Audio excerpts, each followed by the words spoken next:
पत्थर दिल वाला ही होगा जो इस कहानी को पढ़ने के बाद आंखों में आंसू न आए। एक प्राथमिक स्कूल में अंजलि नाम की एक शिक्षिका थी।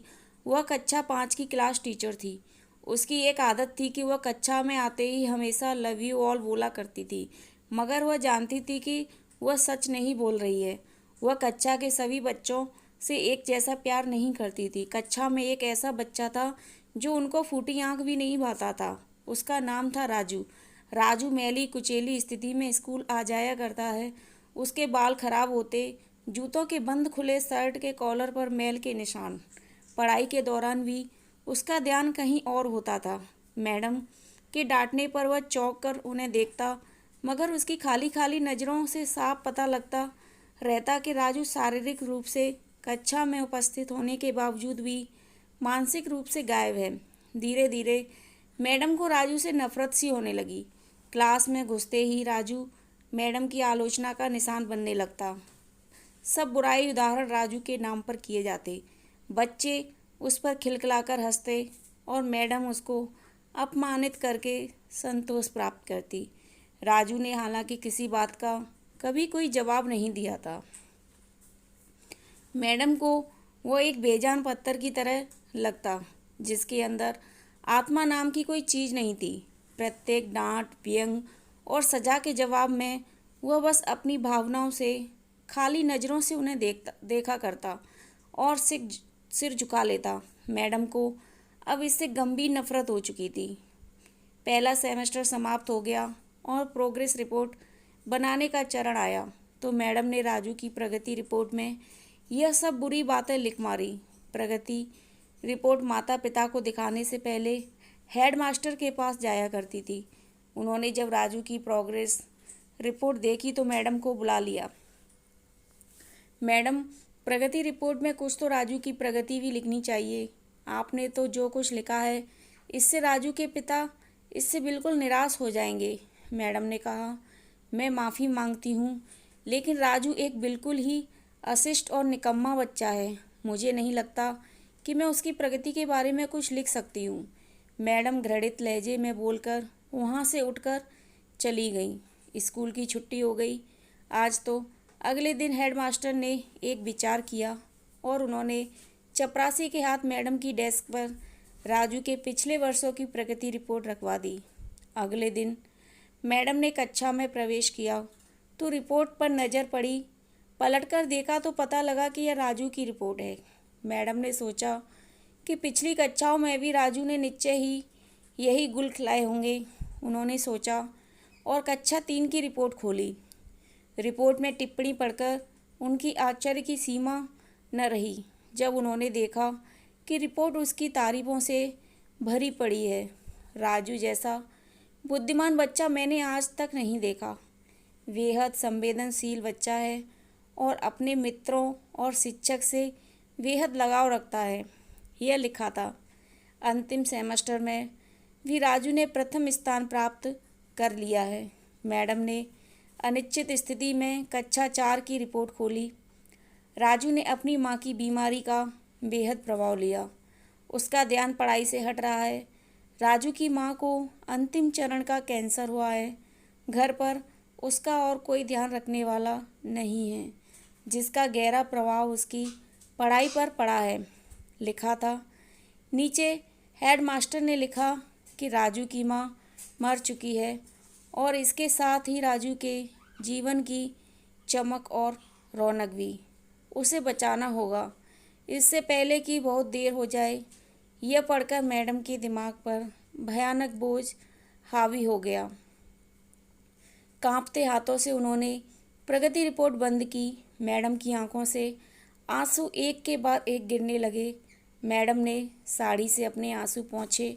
अगले दिन जब मैडम कक्षा में दाखिल हुई तो उन्होंने अपनी आदत के अनुसार अपना पारंपरिक वाक्यांश आई लव यू ऑल दोहराया, मगर वह जानती थी कि वह आज भी झूठ बोल रही हैं, क्योंकि इसी क्लास में बैठे एक उलझे बालों वाले बच्चे राजू के लिए जो प्यार वह आज अपने दिल में महसूस कर रही थी, वह कक्षा में बैठे और किसी भी बच्चे से अधिक था।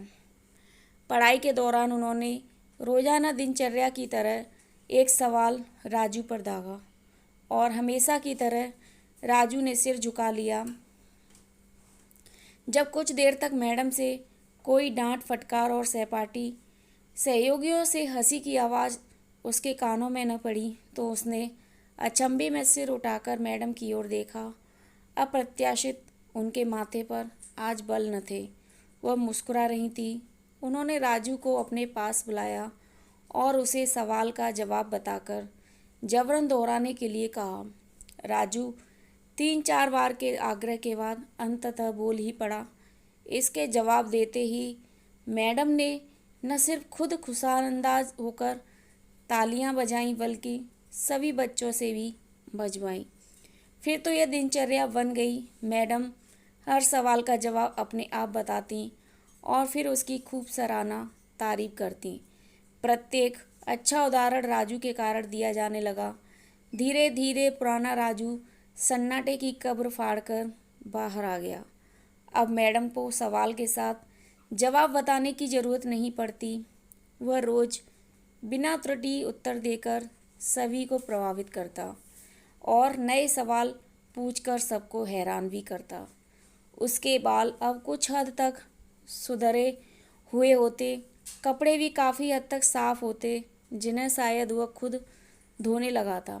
देखते ही देखते साल समाप्त हो गया और राजू ने दूसरा स्थान हासिल कर कक्षा 5वीं पास कर लिया, यानी अब दूसरी जगह स्कूल में दाखिले के लिए तैयार था।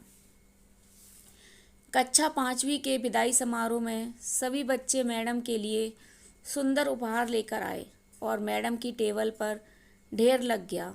इन खूबसूरती से पैक हुए उपहारों में एक पुराने अखबार में बदतर सलीके से पैक हुआ एक उपहार भी पड़ा था। बच्चे उसे देखकर हंस रहे थे। किसी को जानने में देर न लगी कि यह उपहार राजू लाया होगा। मैडम ने उपहार के इस छोटे से पहाड़ में से लपक कर राजू वाले उपहार को निकाला।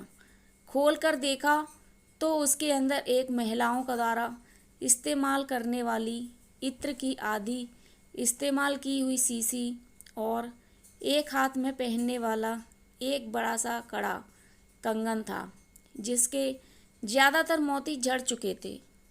मिस ने चुपचाप इस इत्र को खुद पर छिड़का और हाथ में कंगन पहन लिया। बच्चे यह दृश्य देखकर सब हैरान रह गए, खुद राजू भी। आखिर राजू से रहा न गया और मिस के पास आकर खड़ा हो गया।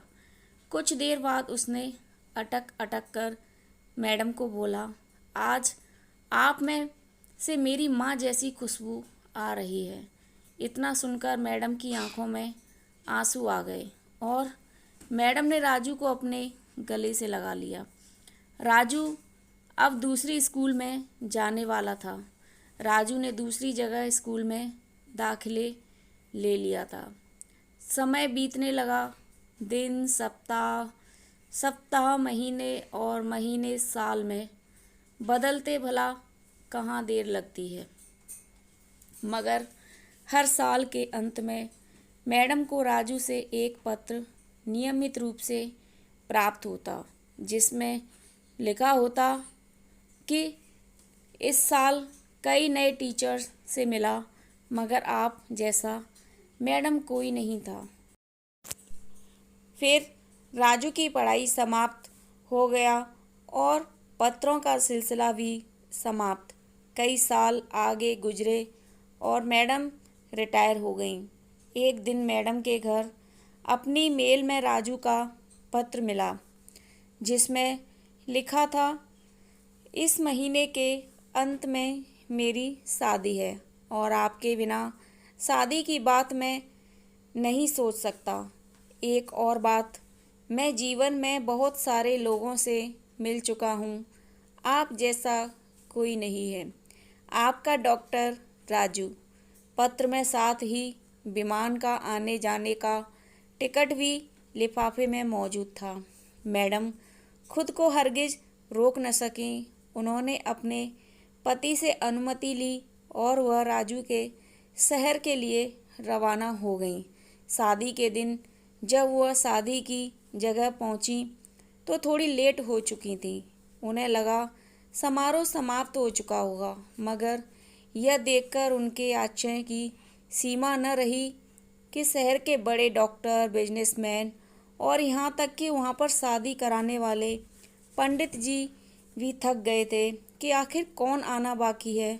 मगर राजू समारोह में शादी के मंडप के बजाय गेट की तरफ टकटकी लगाए उनके आने का इंतजार कर रहा था।